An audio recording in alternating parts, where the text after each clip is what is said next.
Now in liquid solutions, our next topic taken is vapor pressure. After concentration of solutions, calculations.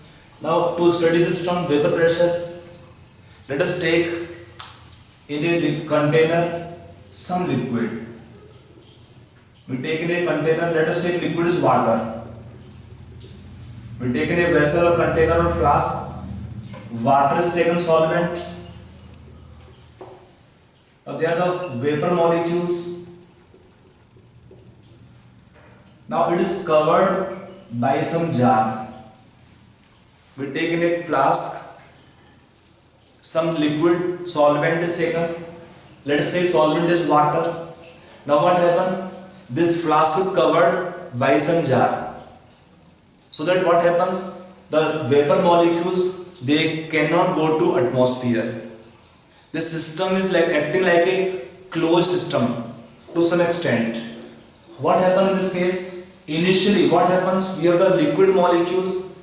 They are in random motion. They are colliding among themselves. In their collisions, what happens? There is exchange of energy in the collision of liquid molecules among themselves. There are collision, and some energy exchange will take place. In those collisions, energy exchange will occur in the molecules.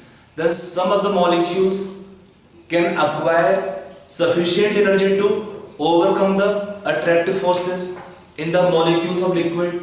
Like in water we have hydrogen bonding. Other liquids may have dipole-dipole interactions or other different kind of van der Waals attractive forces. Now in this case, in the collision of molecules which are not elastic in nature, there is exchange of energy among the molecules.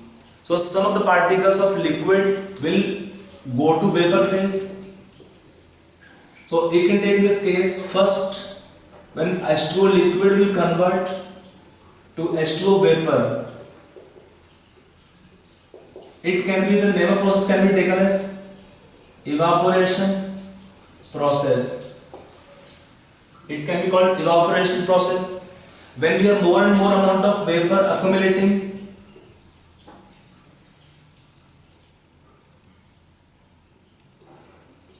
then what happens? Some of the vapor molecules collide or particles collide with the liquid surface. Some of the vapor particles collide with the liquid surface and they condense back to liquid. They condense back to liquid. So backward reaction can be called reaction of condensation.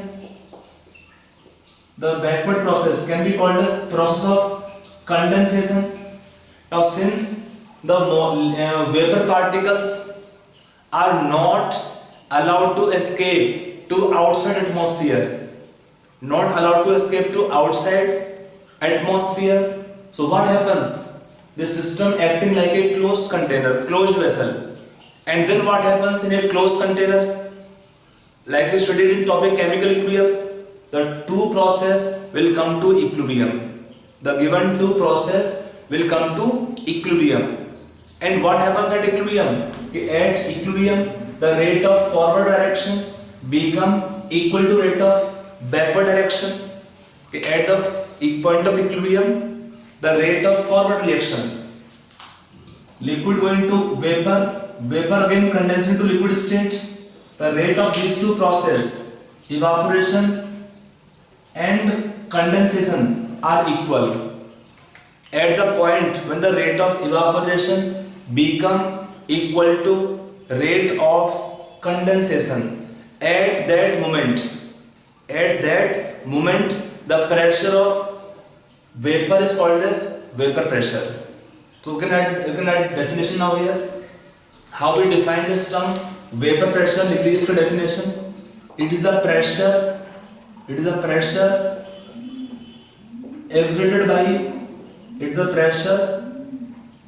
exerted by vapor molecules, vapor particles or molecules at liquid surface when the rate of evaporation becomes equal to rate of condensation, equal to rate of condensation. It is by definition the term taken vapor pressure. क्या होता है? It is the pressure exerted by vapor particles or vapor molecules at liquid surface, when the rate of evaporation becomes equal to rate of condensation. When we have the two process are at equilibrium, at the point of equilibrium the rates are equal of two process, then the pressure of vapor molecules at liquid surface is called as vapor pressure. That is definition of term vapor pressure. Now remember some points more about the vapor pressure. That is property vapor pressure is first of all an example of intensive property. Example of intensive property. Meaning of the property, the property is mass independent. This property is mass independent. The property is intensive. We have read about this topic in thermodynamics, that the properties can be intensive or extensive. Properties are said to be intensive, which are mass independent. The value of property does not change in division. On dividing the total amount in two or more components, on division property does not change, then it is said to be intensive. इसका meaning क्या है? देखिए, if I take suppose a container, less amount of liquid, or we take more amount of liquid, or I can take a vessel having lower surface area or it have higher surface area. If I take suppose four cases, okay, I have taken in one case a container same but having less liquid, one have more amount of liquid. I will take second case, suppose level is equal but one container have less surface area for evaporation, one have more surface area for evaporation. Now what actually happens? What do you think about the vapor pressure values in different cases? If I suppose take in all the cases, if we have all the container same liquid at same temperature, if all the containers have same liquid at same temperature, then all of them will have same vapor pressure.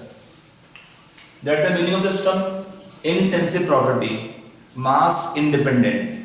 आपका liquid का amount कम हो, ज्यादा हो, या जिस vessel में liquid रखा है उसका सरफेस एरिया कम हो या ज्यादा हो, उसके ऊपर आपका इस प्रॉपर्टी का वैल्यू डिपेंड नहीं करता है. So property said to be intensive, mass independent. On division property does not change. हमने क्या लिखा सब केस में? सारे केस में हमारा लिक्विड सेम है और उसका सेम टेम्परेचर है, तो क्या हुआ सारे केस में? They will have all same vapor pressure. समझ आया इसका पहला पॉइंट का मीनिंग कि for a liquid the property vapor pressure is an example of intensive property. Okay? Now next can be taken here. For a liquid the vapor pressure it is depending only on temperature. Okay, for a liquid vapor pressure is directly proportional to temperature. It depends only on temperature. For a liquid vapor pressure value is directly proportional to temperature. It depends only on temperature. What expression is there to help to find temperature relation? देखिए, one equation is used here. Log P2 by P1 is delta H vaporization by 2.303 R T2 minus T1 by T1 T2. This expression is used here which gives the effect of temperature on the liquid's vapor pressure. This equation is called as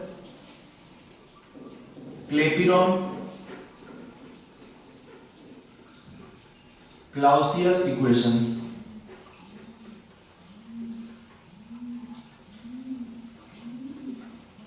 It's called Clapeyron-Clausius equation.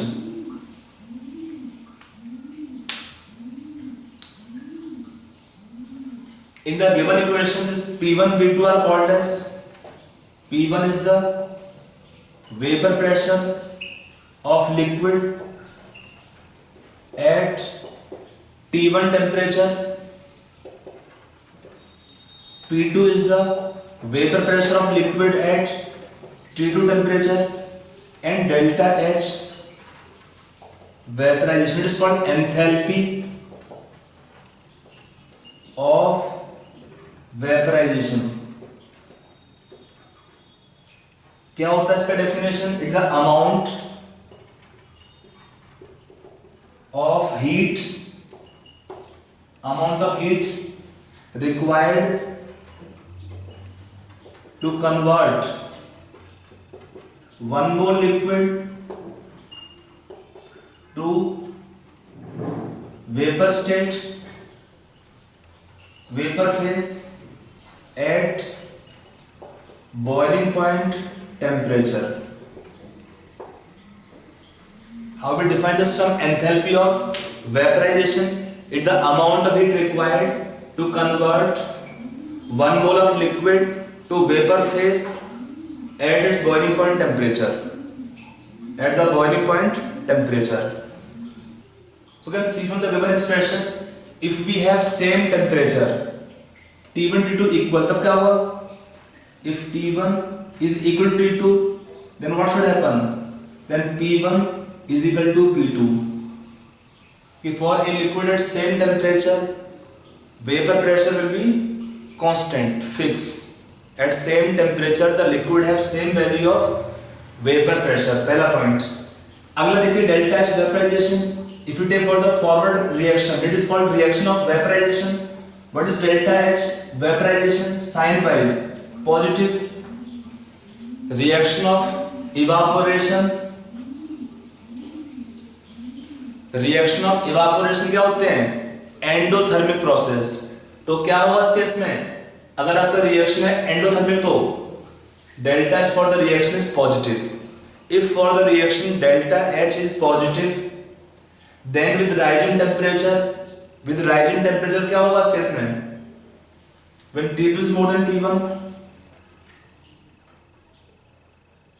then P2 become more than P1.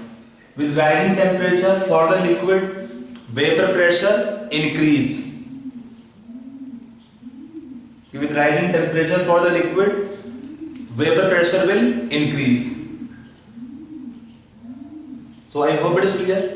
For a liquid, the vapor pressure depends only on temperature, not on the amount of liquid taken. Now suppose in the given case, if in the given case, if P2 become equal to atmospheric pressure, if P2 become equal to atmospheric pressure, then T2 is called as boiling point temperature. Boiling point temperature. How we define this term boiling point? What is definition of boiling point? Quite common term है boiling point. क्या होता है definition? Boiling point can be taken, लिखिए that definition also boiling point लिखिए. It is temperature at which the vapor pressure of liquid, the temperature at which the vapor pressure of liquid becomes equal to external atmospheric pressure. It's the temperature at which the vapor pressure of liquid becomes equal to external atmospheric pressure. Normally taken 1 atmosphere if nothing is given, but you know in mountain region when we go to upper altitudes, there is decrease in the pressure of atmosphere. So there the liquid start boiling at low temperature. अब पता ना कि in the mountain region it take more time to cook the food. Why? Because at the mountain region there is lowering of the pressure of atmosphere. When we have lower pressure of atmosphere at low temperature, their vapor pressure become equal to pressure of atmosphere. So they have lowering of the boiling point. They have lower boiling point. When they have low boiling point, heat supplied become less to the food contents, food material, so it take more time to cook the food. समझ आ रहा है क्या point है? So it depends. And then this next taken modification, like in the pressure cooker, it take less time to cook the food. Why? In the pressure cooker there is increase in pressure that at which the liquid can evaporate. So what happen? They will have higher in the or boiling point is increased when pressure is increased. That we can link here. Anyway, we can take 2 points right now. Okay, for the liquid vapor pressure, first of all was an example of intensive property. Example of intensive property, and then it depends on temperature directly. It is directly proportional to temperature. Okay. Now we take next topic, and next we take topic here is effect of addition of non-volatile but soluble solute to a solvent. It is the basis of the entire quality properties. The effect of addition of non-volatile solute but soluble solute, soluble होना जरूरी है, in a solvent. What will happen to the liquid's vapor pressure? On we can take vapor pressure. On vapor pressure. Now let us say when we have a pure solvent, we have taken one jar. We can take one flask which have liquid. It is covered by some jar. Now what happens? There are solute particles which are non-volatile. If I suppose that B is solute, non-volatile, A is solvent, B क्या है? solute है, और आपका A क्या है? solvent which is volatile. A capital solvent which is volatile. Now only solvent particles can now evaporate. So what happens when we take solute is non-volatile, we add to a solvent, solvent is volatile, तो इसमें क्या answer होना चाहिए इसका? When we add some solute to a solvent, there is decrease in the vapor pressure of solution. Means vapor pressure of solution decreases on adding non-volatile solute to a given solvent.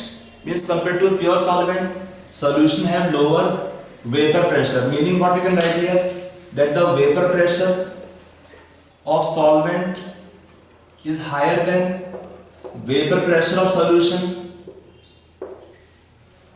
Can you explain why it happens so? If we add some solute which is soluble and non-volatile to a given solvent, there is lowering of the vapor pressure. Okay, compared to solvent, solution have lower vapor pressure. Can you tell the reason for this? The common reason which is normally taught, और बच्चे इसको याद कर लेते हैं, क्या बोलते हैं reasons के लिए? कि when we add some solute to a solvent, the solute particles will cover some surface area, and they decrease the surface area for evaporation. Then what happen? Less amount of liquid can evaporate and go to vapor phase. So for that reason, compared to a solvent, solution have lower vapor pressure. I hope it is clear. कि क्या बोलते हैं normal reason जो देते हैं schools में या books में या लिख लेते हैं ऐसे ही आप समझने के लिए, आंसर देने के लिए, कि जब हमने इसमें कुछ सॉल्यूट ऐड किया तो क्या हुआ? सॉल्यूट क्या होता है? Will cover some surface. Solution क्या होगा? Homogeneous mixture. तो solute will cover some surface of the liquid and they decrease the area for evaporation. They decrease the surface area for evaporation. Then what happens? Less amount of liquid can evaporate, and then the solution have lower vapor pressure than the solvent. Are you clear? That's the reason. You can also write in the school examination. But if it is true, I told examples. Okay, that means if I take a container, it have less surface area, one have more surface area, that means in which case solution of higher vapor pressure यहाँ पर होना चाहिए, लेकिन नहीं होता है। हमने क्या बोला था, अगर हमारे पास है सेम टेम्परेचर सेम लिक्विड तो क्या होगा दोनों केस में, same vapour pressure, meaning vapour pressure is not depending only on the liquid surface area, there must be some reason, there should be some reason due to which this solute particles they decrease the solvents tendency to go to vapour phase.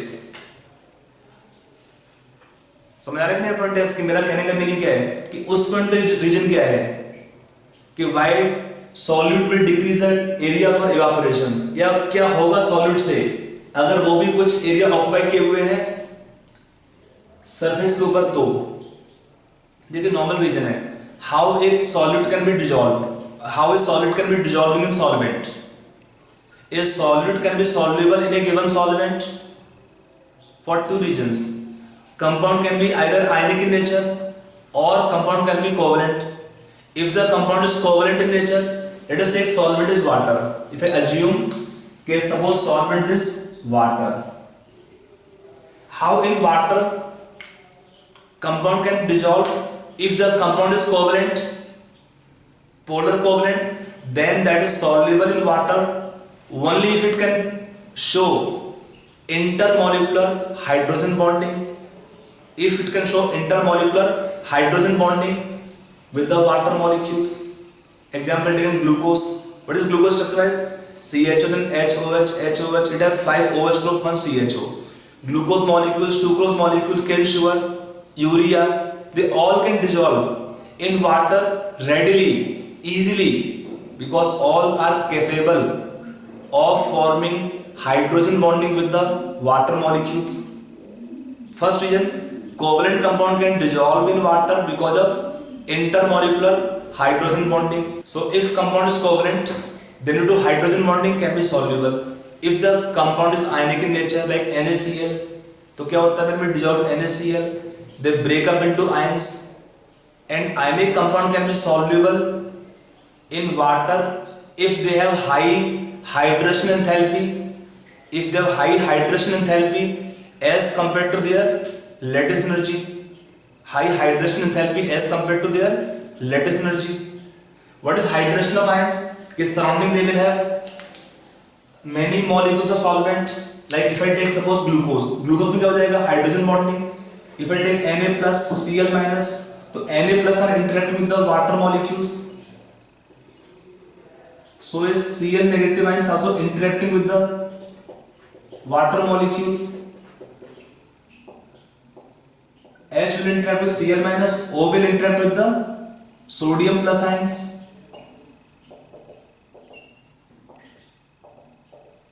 Because this interaction of the ions with the solvent, what happens, the tendency, that means the compound can be dissolving. So we can see here now the actual reason, okay, why on adding some non-volatile but soluble solute to a solvent, why there is decrease in vapor pressure. It is because the solute particles on surface, they keep on attracting the solvent particles by either hydrogen bonding, if it is suppose water solvent example taken, either by hydrogen bonding, or they can have ion dipole interactions, is sodium ions or Cl negative ions, they keep on attracting solvent particles towards their side because of this ion dipole interactions. So that is the common reason. I can take now summarization. Okay, the solute particles on surface, they will keep on attracting the solvent particles towards their side by either hydrogen bonding or by other different van der Waals interaction forces.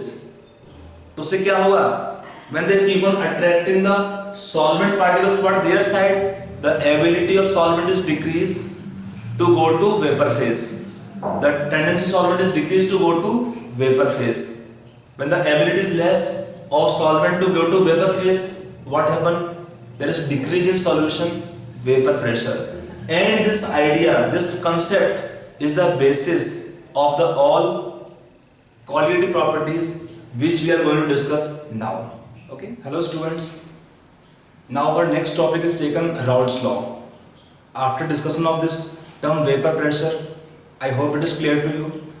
Next topic taken is Raoult's law.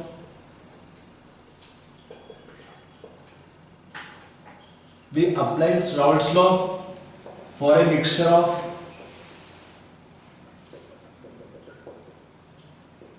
volatile and miscible liquids.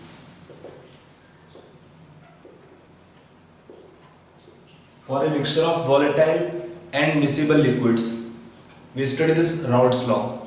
Now, what is Raoult's law? See, when we take two components, if you take here in a mixture two volatile liquids,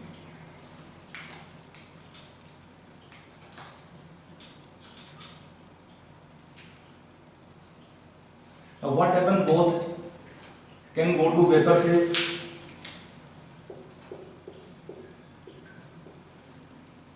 If I take, suppose we take one component is A, second component is B. If we take in a mixture of two liquids A and B, in which both are volatile, both can go to vapor phase. Both A and B will evaporate and go to vapor phase. For such a mixture, we take this law called as Raoult's law. What is Raoult's law? You can write statement. लिख लीजिए आप लोग statements का. Write down statement. It states that for a mixture of volatile liquids, the partial vapor pressure of each component is directly proportional to its mole fraction. The partial vapor pressure of each component is directly proportional to its mole fraction in liquid phase. Directly proportional to its mole fraction in liquid phase. लिख लिया? Now suppose we take two components A and B. Now let us take in liquid phase.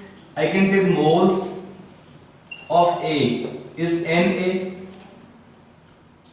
moles of B is Nb. Then what can be taken? Mole fraction Xa and Xb. कितना आएगा? The mole fraction of A can be taken as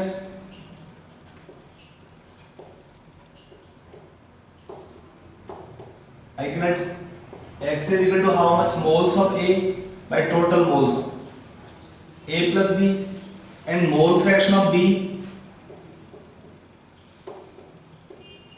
will be equal to XB, and XB equal to how much? NB upon Na plus Nb. Are the mole fractions of A and B. Now as per this law, Raoult's law says that for any component the partial vapor pressure are proportional to mole fractions. If I write from here that partial vapor pressure of A, if I write PA, it is directly proportional to mole fraction of A, XA, or I can write PA is equal to how much then here? P naught A XA. We can put the sign of proportionality SK. Now at the limit when XA become equal to 1, if XA become equal to 1, then what happen? K will be same as P naught A, because when XA is equal to 1, partial vapor pressure becomes same as the vapor pressure of pure component. आप देखिए when X is equal to 1, PA same as P naught A. So we can replace the term constant of proportionality K by the term P naught A. Okay. Similarly, we can write partial vapor pressure of B is let's say PB is proportional to mole fraction of B, and then PB can be taken equal to P naught B XB. It is as per the Raoult's law. For a mixture of volatile but miscible liquids, that partial vapor pressure of each component is directly proportional to its mole fraction. Two components are taken here. Now applying Dalton's law for the mixture of vapors. Applying Dalton's law of partial pressure, if you can remember. Okay, applying Dalton's law for the mixture of vapors. What is Dalton's law? याद आप लोग को? It says that for a mixture of non-reacting gases, for a mixture of non-reacting gases, the total pressure of the gas mixture is equal to sum total of their partial pressures. For a mixture of non-reacting gases, the total pressure of the gas mixture is equal to sum total of their partial pressures. So you can take for the mixture of vapors, we assume that they behave like ideal gas. We assume that the vapors are behaving like ideal gas. तो क्या लिखेंगे? Then total vapor pressure of the mixture, I can write P total is equal to how much? P naught A XA plus P naught B XB. That is same as PA plus PB. What is PA? P naught A XA. What is PB? P naught B XB. It is one common form of equation which can be written in different forms. If you can see from here that XA plus XB is equal to how much? 1 in any case. That sum total of the mole fractions, the sum total of mole fractions of all the components is equal to 1. So you can replace the term XA or XB in terms of second term. So different forms you can write here. Like one form you can write more. P total can be taken as P naught A XA plus P naught B 1 minus XA. You can replace this term XB is equal to 1 minus XA. Then this expression PT can be taken equal to P naught B plus P naught A common XA minus XB. So as per the requirement, this expression can be written in different modifications. As per the requirement, this expression can be written in different modifications. That the basic equation for the mixture total vapor pressure is equal to P naught A XA plus P naught B XB. It is as per Dalton's law. इसमें हम assume करते हैं कि आपका जो vapours होंगे यहाँ पर they are behaving like ideal gas. तो जो हमारे गैस इक्वेशंस, गैस लॉ हमारे थे, गैस में एप्लीकेबल थे, वही हमारे गैस को यहाँ पे वैलिड होंगे वेपर के मिक्सचर के लिए. तो हम क्या बोलते हैं कि for the mixture of vapours the total vapour pressure, वहां पे था partial pressure was equal to total pressure, यहाँ पे क्या बोलते हैं total vapour pressure of the gas mixture is equal to sum total of their partial vapour pressures. Are you clear? Okay. Now from the given expression taken, P total is equal to P naught A XA plus P naught B XB. One form of the equation. Second form you written here. P total can also be taken as P naught B plus P naught A minus P naught B into XA. By replacing this term XB equal to 1 minus XA, this expression can be written in this form also. Now it is two basic equations. From this first expression we can almost solve the questions. Just modification they may ask you, so you can use the equation as per the requirement. XB in the equation we can put XA, you can put equal to 1 minus XB. Equation can be written in one more form. So it is for the mixture of vapors, expression for calculation of total vapor pressure. Now sometime if I take this mixture is taken of liquids A and B, if the mole fraction taken is XA in liquid phase and for B mole fraction is XB in liquid phase, then what the mole fraction in vapor phase? YA and YB. XA and XB are the mole fractions of two components in the liquid phase, whereas YA and YB are the mole fractions of two components in the vapor phase. तो इनमें relation क्या है? What is the relation between the XA and YA और XB and YB? Relation के लिए हम क्या लगाते हैं? Dalton's law. For calculation of partial pressure of the gases, we can take similarly here.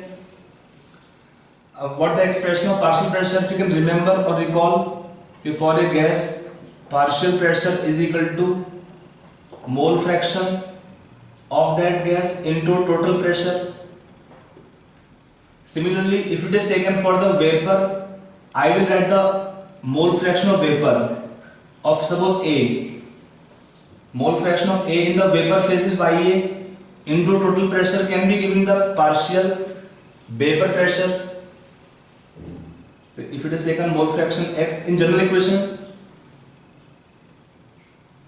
okay, for a gas in the gas mixture, partial pressure is equal to mole fraction of that gas into total pressure. Now if you apply same expression for calculation of mole fraction in vapor phase, if I write here like for calculation of mole fraction of A, what is the mole fraction of A in vapor phase? I can write this YA. This YA will be how much? It can be taken partial vapor pressure of A, that is PA, upon total vapor pressure. Or I can write YA is equal to how much? Mole fraction of A in vapor phase. What is PA? P naught A XA. What is P total? P naught A XA plus P naught B XB. That's the expression for calculation of mole fraction of A in vapor phase. XA is the mole fraction in liquid phase. YA is the mole fraction of same component A in the vapor phase. Similarly, what is the mole fraction of B in vapor phase? Mole fraction of B in vapor phase will be how much? P naught B XB by total vapor pressure P naught A XA plus P naught B XB. Or this can be taken how much? Simply 1 minus YA, because the expression remains same. The sum total of mole fractions of two components will be equal to 1. That if we have a mixture of only two components, then the sum total of vapor pressure of both the components is equal to 1. So if I write mole fraction of A, something is given. Then for B, what is mole fraction? 1 minus mole fraction of first component. So if YA is mole fraction, you can find by the expression P naught A XA by P total, and then mole fraction of B in vapor phase YB is P naught B XB by XB upon total vapor pressure P naught A XA plus P naught B XB, and it is how much? 1 minus YA. It is how much? 1 minus YA, because when we add YA plus YB is also equal to 1. Okay, so there are some basic expressions on which you get questions frequently in your examinations. So let us take on this expression some question practice.